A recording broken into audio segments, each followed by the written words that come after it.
जय हिंद दोस्तों। आज की इस वीडियो में हम लोग क्लास 10th का एक मोस्ट इंपॉर्टेंट टॉपिक है फिजिक्स में प्रकाश का परावर्तन और इसके नियम। तो ये हम आज के इस वीडियो में छोटे से वीडियो में प्रकाश का परावर्तन क्या होता है, इसके दो नियम होते हैं, उनको अच्छे से समझने वाले हैं। तो ज़्यादा देर का वीडियो नहीं होगा, तो आप पूरा वीडियो को अच्छे से देख लीजिए, तो आपको सब कुछ समझ में आ जाएगा। तो आइए वीडियो स्टार्ट करते हैं। तो सबसे पहले आप देखिए, हम समझने वाले हैं प्रकाश का परावर्तन यानी कि रिफ्लेक्शन ऑफ लाइट। अरे परावर्तन क्या होता है, सबसे पहले आप ये समझिए, है ना। तो देखिए, जैसे कि मान लीजिए कोई आदमी सामने खड़ा है, ठीक है, सोचो कोई आदमी सामने खड़ा है, उसने हमारे गोली मारी, बंदूक से गोली मारी, तो वो गोली आई, हमसे टकराई और टकरा के फिर वापस उधर ही लौट गई जिधर से आई है। तो ये क्या हो गया, ये गोली का परावर्तन हो गया। यानी परावर्तन मतलब क्या है, परावर्तन मतलब है कोई चीज आए और टकरा कर वहीं वापस लौट जाए, तो वो क्या होता है, परावर्तन होता है। इतना समझ में आया। वैसे गोली हमसे टकरा के वापस थोड़े लौट जाएगी। आप समझ सकते हैं कि गोली अगर हमसे टकराएगी तो हमारा क्या हाल होगा, है ना। तो हम एक चीज आपको बता रहे हैं, तो गोली आई, टकराई और वापस चली गई, तो ये क्या हुआ, गोली का परावर्तन हुआ। परावर्तन यानी कि रिफ्लेक्शन मतलब क्या होता है, किसी चीज का आना और टकरा के वहीं वापस लौट जाना, ये होता है परावर्तन।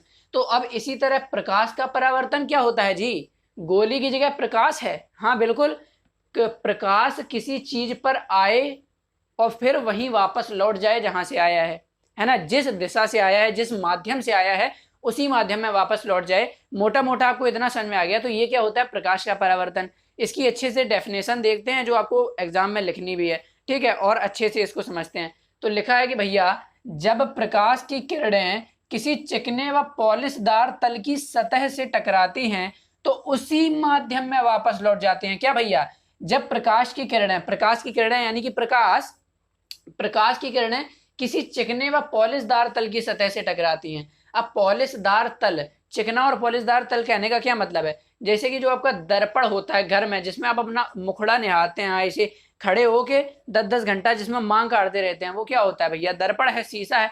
तो उस शीशे में वो क्या होता है, चिकना होता है। और शीशे के पीछे देखिएगा तो उस पर क्या होती है, कलई की होती है, पॉलिश होती है। क्या होती है, पॉलिश होती है। तो उसका जो तल होता है पीछे वाला, वो क्या होता है, पॉलिशदार तल होता है। तो जब प्रकाश की कोई किरण है किसी चिकने व पॉलिशदार तल की सतह से टकराती है तो उसी माध्यम में वापस लौट जाती है, और इस घटना को प्रकाश का परावर्तन कहते हैं। बस वही तो था जो आपको हमने पहले समझाया था कि गोली आई, टकराई और वापस चली गई, तो परावर्तन हो गया किसका, गोली का। यहाँ पर प्रकाश की किरण का ना हुआ, प्रकाश की किरण किसी चिकने व पॉलिशदार तल की सतह से टकराती है, उसी माध्यम में वापस लौट जाती है। यहां से आई, टकराई और इसी माध्यम में वापस लौट गई। ये क्या हो गया जी, ये हो गया प्रकाश का परावर्तन। इतना सिंपल था, इस चित्र की मदद से आप समझिए।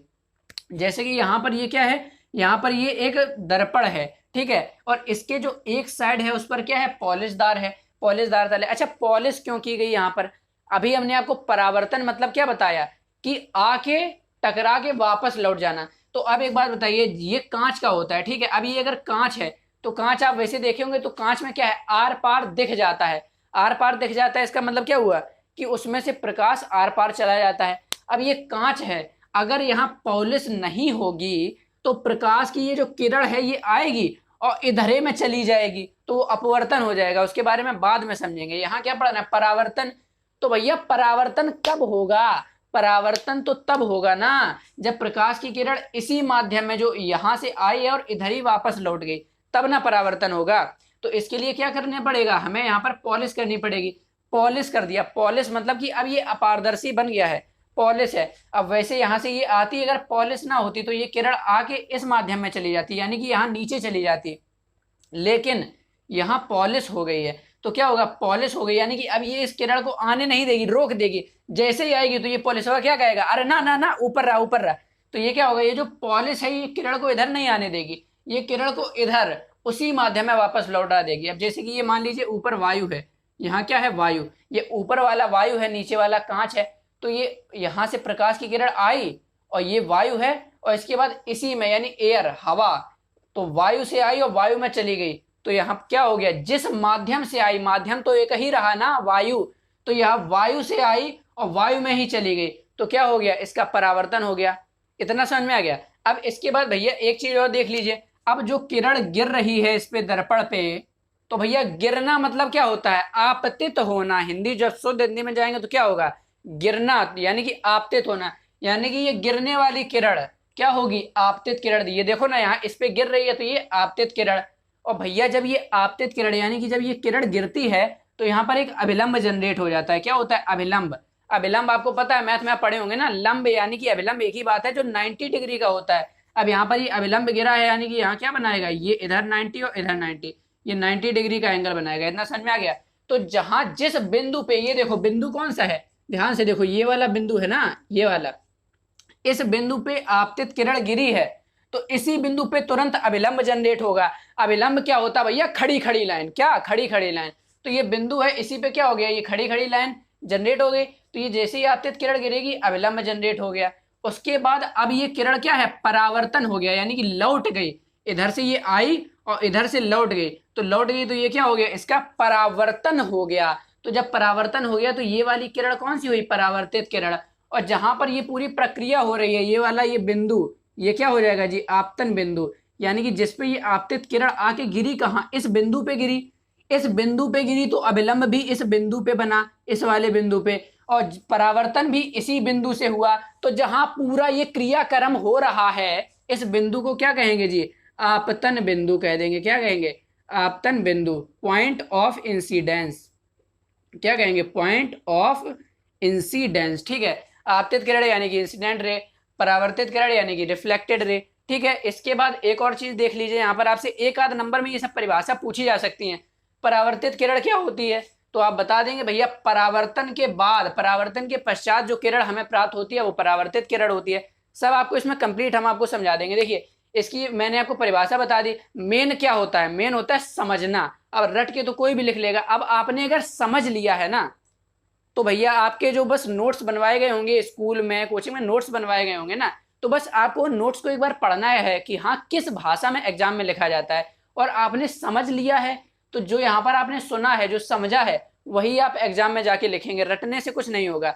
आपने यहाँ समझ लिया है, आप वो एग्जाम में जाके लिखेंगे। यानी कि मेन क्या है, समझना है। तो जो मैंने आपको समझा दिया है, अगर आपको इसका नोट्स चाहिए तो बता दीजिएगा, हम आपको ये फिजिक्स का, केमिस्ट्री का, बायो का, सबका पूरा का पूरा पीडीएफ का नोट्स हम आपको, मतलब पूरा हर चैप्टर की पीडीएफ आपको हम प्रोवाइड करा देंगे। आप बता दीजिएगा। वरना मेन क्या होता है आपको पता है भैया, समझना होता है। आपने यहाँ से समझ लिया, अब बस एक बार किताब में या कॉपी में जहां भी लिखवाया गया होगा उसको आप एक बार पढ़ लीजिए। उसको जब आप एक बार पढ़ लेंगे तो आपको ये भी आइडिया लग जाएगा कि हाँ कैसे कैसे शब्द हमें लिखने हैं, एग्जाम में क्या क्या लिखना है।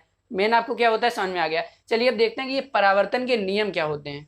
चलिए 2 मिनट का काम और बचा है कि भैया परावर्तन के नियम सीखने हैं। 2 नियम है, 2 मिनट का काम है बस, उसके बाद छुट्टी। अब देखो भैया यहाँ पर क्या है, आपने इतना सीख लिया। अब इसके बाद क्या कह रहा है कि परावर्तन का नियम। भैया अब एक बात बताइए, परावर्तन तो हो रहा है लेकिन क्या इतना ही है कि भैया आओ टकराओ और चले जाओ, इतना ही तो परावर्तन नहीं है, कुछ नियम भी लग रहे होंगे। तो नियम क्या है सुन लीजिए। पहला नियम है कि आपतित किरण, आपको पता है जो किरण यहाँ पर गिरती है आपतित किरण, परावर्तित किरण जो किरण परावर्तन के पश्चात मिलती है परावर्तित किरण, और अभिलंब, ये जो आपतन बिंदु पे एक लंब रेखा होती है ना, आपतन बिंदु पे एक लंब, ये बना ऐसे ही हम बनाते हैं जैसे ही आपतित किरण यानी कि ये जो किरण है इस पे गिरती है तो तुरंत अभिलंब जनरेट हो जाता है। ठीक है, अभी बताएंगे ये अभिलंब क्यों जनरेट होता है। ठीक है, अब ये देखिए आपतित किरण, परावर्तित किरण और अभिलंब तीनों एक ही तल में होते हैं। अब बताइए ये एक ही तल तो है, ऐसा तो है नहीं कि आपतित किरण यहाँ गिर रही है, आपतित किरण यहाँ गिर रही है और परावर्तित किरण यहाँ से निकल रही है और क्या पता जो अभिलंब है वो यहाँ बनना है, ऐसा थोड़ा ही होता है। तो क्या है, आपतित किरण, परावर्तित किरण और अभिलंब एक ही तल में होते हैं। कितना सिंपल, याद हो गया भैया बस। ठीक है, सेकंड क्या है, सेकंड है कि आपतन कोण परावर्तन कोण के बराबर होता है। अब आपतन कोण क्या होता है, बड़ी विडंबना जी भैया, इसीलिए तो अभिलंब बनाए हैं। आपतित किरण से देखिए नाम मैच कर रहा है, आपतन कोण, यानी कि वह कोण जो आपतित किरण और अभिलंब के बीच में बना होता है, वो कोण जो आपतित किरण और अभिलंब के बीच में बना होता है, ये वाला, ये क्या होता है, आपतन कोण होता है। इसे किससे दिखाते हैं जी, आई से दिखाते हैं। ठीक है, आई। ठीक, इसके बाद परावर्तन कोण क्या होता है, परावर्तित किरण ये और अभिलंब के बीच ये वाला कोण, परावर्तित किरण और अभिलंब के बीच बना कोण क्या होता है, परावर्तन कोण होता है। इसको आर से दिखाते हैं, दिख रहा है ना मार्कर, हाँ दिख रहा है। चलिए ठीक है, तो समझ में आ गया आपतन कोण, इसीलिए तो अभिलंब बनाया था। अब जरा बताइए अभिलंब ना होता तो आप कैसे बता पाते भैया कौन आपतन कौन परावर्तन। तो तो अविलंब इसीलिए बनाया कि आपतित किरण और अविलंब के बीच में कोण देख लेंगे कि कौन सा बन रहा है, तो ये हो जाएगा आपतन कोण। परावर्तित किरण और अविलंब के बीच देख लेंगे तो हो जाएगा परावर्तन कोण। और भैया बड़ी इंटरेस्टिंग बात कि आपतन कोण और परावर्तन कोण आपस में बराबर होते हैं, यानी कि ये 60 तो ये भी 60, ये 30 तो ये भी 30, ये 25 तो ये भी 25 बराबर होते हैं, अर्थात I बराबर R। समझ में आ गया? ये था इसका दूसरा नियम। तो दोनों नियम आपको आई होप समझ में आ गए होंगे। और भैया यहाँ पर आपको कितना बढ़िया याद करने की, जैसे कि अभी हमने बताया परावर्तन क्या है, आओ टकराओ और चले जाओ, या जैसे आए हो वैसे ही जाओ। क्या? जैसे आए हो वैसे ही जाओ। परावर्तन क्या कहता है? जैसे आए हो वैसे ही जाओ। इसका मतलब जिस कोण पे आए हो, क्या मतलब है भैया कि जिस कोण पे आए हो उसी कोण पे जाओ। ठीक है, याद रहेगा आपको, जैसे आए हो वैसे ही जाओ, यानी कि जिस कोण पे आए हो, और आने वाला कोण यानी आपतन कोण, जाने वाला कोण यानी कि परावर्तन कोण। हो गया याद?